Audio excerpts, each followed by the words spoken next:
काय मित्रांनो, कसे बघा कसं काय चाललं रात्रीचं धिंगाणा बघा.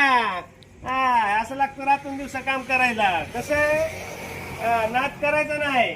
बघा ही धिंगाणा चालू सगळा. आपल्याला अजून 40 द्यायचे ते अजून चालूच आहे. आता ही रात्रभर काम चालणार, 10 वाजेपर्यंत करायचं, परत सकाळी 6 वाजले की उठून परत काम करायचं.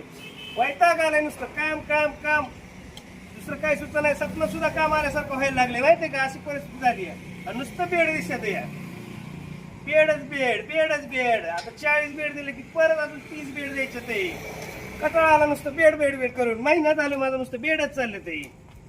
ते एकच काम, फक्त बेड बनवायचं. नुसतं धिंगाणा चालू या, रात्रंदिवस चालू काम. कसं काय वाटतंय.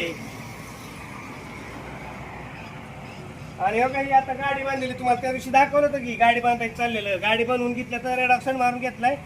आता झालं तर सगळं काम झालंय. आता उद्या ती गाडी द्यायची बघा. आणि एकट्यालाच पळायचं काम आहे, एकटाच पळायचं. इकडं बेड बी आपणच करायचं, गाडी आपणच करायची, काम आपणच बघायची, सगळं आपणच. फक्त एकट्याच वन मॅन शो.